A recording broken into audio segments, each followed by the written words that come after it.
I'm telling y'all, when I took this test, I was shaking. I was so nervous.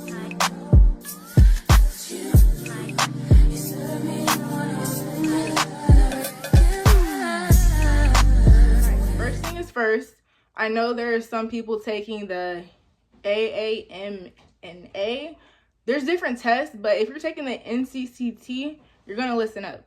My school, they gave us our Ncct login. We were able to do interactive reviews. There was 2 practice exams that you were able to take.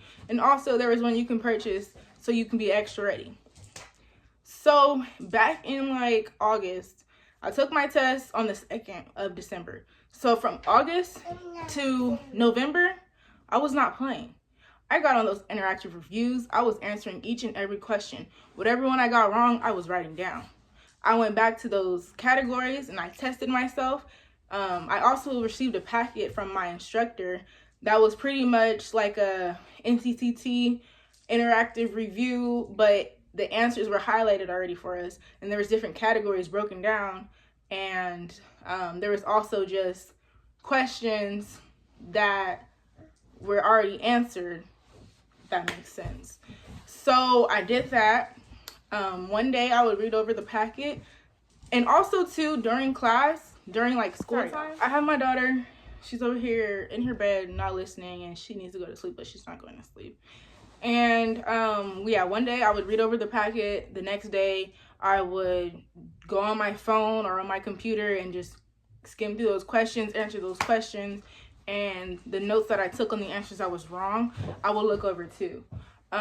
Once it was like October, I told myself there was no more of like having a category blank that I didn't click on yet. So I made sure every category was clicked on. I took a practice test.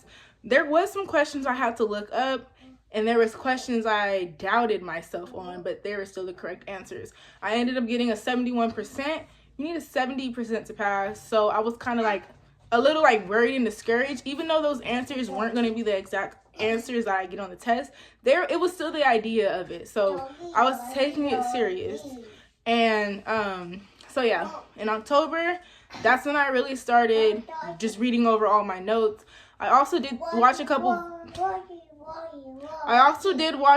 YouTube videos on other people that passed their Ncct. They pretty much did the interactive review as well. I did watch YouTubers. I think I'm gonna link her channel down in the description. And I think her name is Miss K. She does little question and answers for medical assistants, and that was really helpful. So shout out to her. I'm telling y'all, when I took this test, I was shaking. I was so nervous. I was so scared to hit submit. I was just like worried that I was gonna fail, and it felt like if I failed, I did everything for nothing. But I ended up getting a 74%. I'm very proud of myself. This is the night before my externship. I'm actually going to an urgent care site, so I'm pretty excited to learn from them. In the future, I do see myself going to nursing school, and I want to be a trauma care nurse in the ER. So working in urgent care will be like a really good experience. Sorry, you guys, I'm just like stumbling over my words. She is just, yeah, y'all know how it be if you're a parent, you know. And I just did my hair, so I'm quite tired from that. But I just wanted to tell y'all, if you guys are taking your Ncct, take every question seriously that you're studying. I know it seems like a lot, but if you do it months beforehand and you're not cramming studying time into that last month, it's going to be worth it. And that's why people are failing. They're not taking it serious. There were people from my school that did not pass. Mommy, yes. banana. Okay. So, yeah, I was basically saying there's people from my school that did not pass. I personally feel like they weren't taking it serious months ahead of time, because that's what you really have to do. You don't know what questions you're going to get on the test. There's like 12 different categories between EKG, pharmacology, phlebotomy, communications, law and ethics, other maintenance, troubleshooting. There's a lot of different categories with different questions, and you just don't know what version of the test you're getting. So it's just safe to make sure you're familiar with all those questions, right or wrong. And I can't stress that enough. Please, please, please study that months ahead. The last month should be you basically just skimming through the questions back on the review, because you already took notes on the ones you got wrong. So when you're on that review on the website, you should be getting a lot of those answers correct.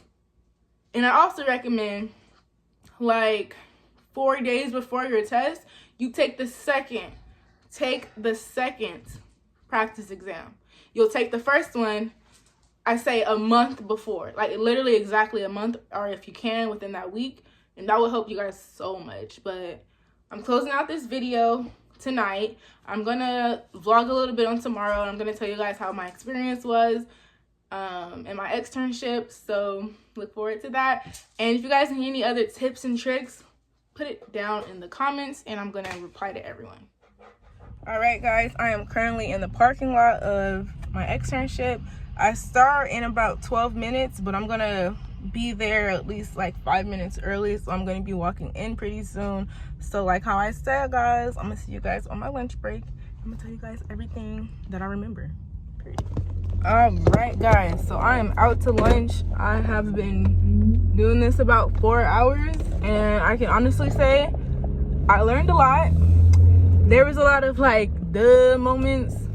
I just hate being the new person, because you know that moment where you don't know what to do, but you don't want to just like do anything, but there's not really anything for you to do. There's been times where I will call a patient, they're not in the waiting room, so I have to wait for them to come inside. I have their chart ready, the room's ready, but I don't want to bring nobody in, because if they're about to walk in, or if they're paying out of pocket, I don't want to go on to another task. So I kind of like not hide in a room, but I kind of like go inside of a room to make look like, you know, I'm not in the way or just standing there, because there's like really nothing else for me to do. Like, and I almost gave a shot. I was a little nervous because like the provider just like, hey, I have an injection for you to do. Like, they didn't tell you which gauge needles you need or what site. So I was kind of nervous about that, because she didn't tell me what site, and I was gonna ask, but she told me one of my colleagues needed to watch me, so I was gonna ask them. Like, I can honestly say you really gotta ask a lot of questions, and I'm not gonna be afraid to ask questions, or just because like you could not just act like you know what this is. Like, this is literally medicine, this is urgent care. I don't want to just guess on nothing, you know. But after like the third person, I started off charting and rooming on my own. I would say there was like here and there type like steps that I kind of missed out on, but I was like, I'm doing this. You know, it's only my first day, and I really feel like I'm doing good. I've heard good things so far. They didn't lie when they said the provider will come up to you like, hey, I need this for room duh.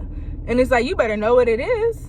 Like, I just did a blood culture, and I kind of did it like far off, which was like, because in school that's where they showed us, but it's just different. But so far I do rate my experience a 7 out of 10. I do like it, and I just feel like for it being my first day, it's going by pretty good. Like, the person that I'm shadowing is very friendly, and I just love that, because being around somebody that is just negative, like, it will make you be scared to ask questions, and I'm not scared to ask her anything. And you know, there's attitude here and there with the patients, but you kind of just have to like brush it off. You cannot take anything serious when it comes to that. But I still have about 2 hours after, and I'm gonna let you guys know how everything goes. All right, y'all, I completed my first day. When I go home, I'm gonna update you guys just a little bit more on what I did today. And yeah, what is up, you guys? I'm still gonna have this a part of the same video, so just know that it's been a month, okay? And I'm gonna just tell y'all what I've learned and how I like it at my new job. That was my externship. So it was an urgent care facility. At first, I was really excited to know that I was going to urgent care, because a lot of my classmates got family practice, and nothing against it. It's just I wanted to work in a urgent care type facility, or pediatrics, or pretty much something like that. I do want to be a registered nurse one day that works in the ER. So I love the idea of urgent care to start off, because it's kind of like a mini ER. So when it came to actually getting my hours done, I pretty much picked my hours kind of. I wrote them down, and then my school, they reached out to the facility, and then my manager of the facility told me which hours I can work. So it was about like a week in, and I was working 8 to 2, and then I started asking if I could stay longer. They had no problem with that. I was staying longer. I got my hours done, and they hired me. And I just want to say, like, I'm just so overall grateful. I'm happy I finished school, and I'm glad I got into urgent care for real. And it was just a really good experience. I learned ear lavage. I learned how to do COVID test. We do strep tests, UN cultures. We send out labs. We do a lot of EUAs. We also do have different medication to help with your symptoms right away. Like, we do have medication for, fever and nausea, high blood pressure and stuff like that. So we do give medicines and injections and stuff at the office. Really quick, I do want to show you guys the website that I was on for school, the Ncct. And this was completely set up by my school, so I didn't have to go on my own to find the website and everything. So I'm gonna try my best right now. All right, so basically we got different categories. We also have abbreviations and medical terminology. You will go to interactive review, and I'm gonna just pretty much show y'all a real quick question. Okay, we're gonna do the category of, let's see, patient care. I'm gonna read off the question to you guys, and then I'm gonna tell you guys the answers, and then I'm gonna tell you the correct answer. So it says, which of the following foods should the medical assistant recommend to a patient inquiring about ways to increase their dietary intake of folic acid? All right, so have milk, cheese, butter, egg, and yolk, vegetable oil seeds, whole grains like beans or leafy greens and vegetables, organ meats, and dried yeast. So when they're asking for a folic acid, we're talking about red blood cells. So we're not going to talk about dairy nor like vegetable seed and oil. So we're going to do leafy vegetable, fruits, organs, and meats. And that is the correct answer. Okay. And then it just tells you the reason why it is correct. And then it will tell you the reason, every question. That's another thing about this test. You really got to think about these answers like, there's some trick questions, I'm not even gonna lie.